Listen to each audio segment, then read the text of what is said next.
जय गुरुदत्त। ओम श्री परमात्मने नमः। अथ द्वादशोऽध्यायः भक्ति योगः।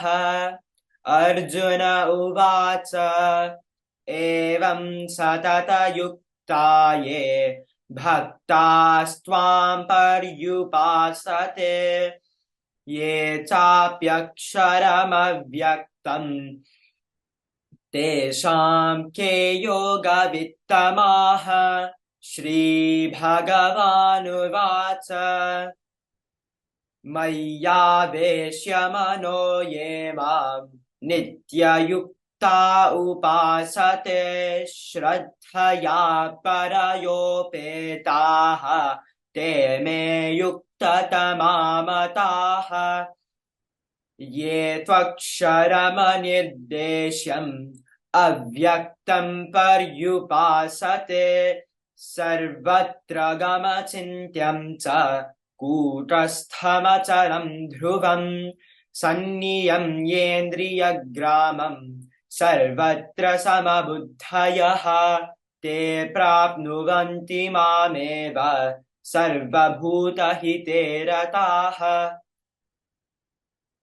क्लेशोऽधिकतरस्तेषाम् अव्यक्तासक्तचेतसाम् अव्यक्ता हि गतिर्दुःखम् देहवद्भिरवाप्यते ये तु सर्वाणि कर्माणि मयि सन्न्यस्य मत्पराः अनन्येनैव योगेन मां ध्यायन्त उपासते तेषामहं समुद्धर्ता मृत्युसंसारसागरात् भवामि न चिरात् पार्थ मय्यावेशितचेतसाम्।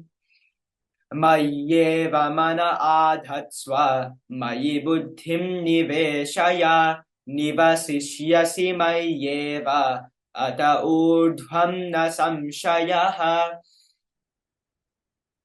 अथ चित्तं समाधातुं न शक्नोषि मयि स्थिरम् अभ्यासयोगेन ततः मामिच्छाप्तुं धनञ्जय अभ्यासेऽप्यसमर्थोऽसि मत्कर्म परमो भव मदर्थमपि कर्माणि कुर्वान् सिद्धिमवाप्स्यसि अथैतदभ्यशक्तोऽसि कर्तुं मद्योगमाश्रितः सर्वकर्मफलत्यागं ततः कुरु यतात्मवान् श्रेयो हि ज्ञानमभ्यासात् ज्ञानात् ध्यानं विशिष्यते ध्यानात् कर्मफलत्यागः त्यागात् शान्तिरनन्तरम्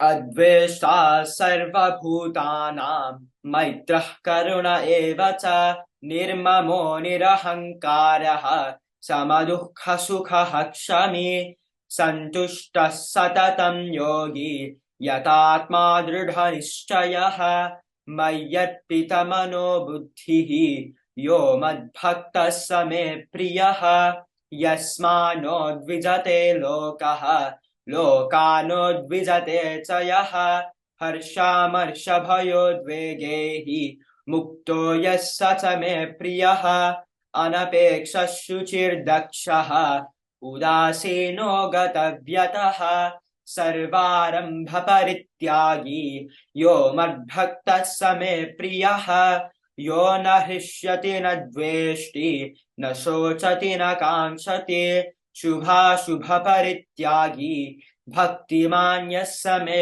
प्रियः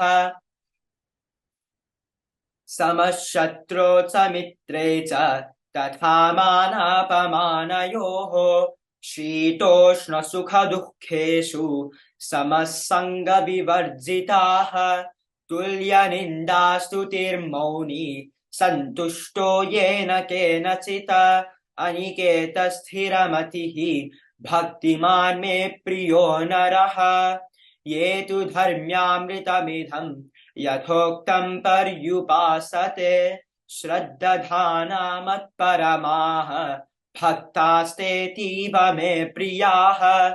ॐ तत्सदिति श्रीमद्भगवद्गीतासु उपनिषत्सु ब्रह्मविद्यायां योगशास्त्रे श्रीकृष्णार्जुनसंवादे भक्तियोगो नाम द्वादशोऽध्यायः। सर्वधर्मान् परित्यज्य मामेकं शरणं व्रज अहं त्वा सर्वपापेभ्यः मोक्षयिष्यामि मा शुचः।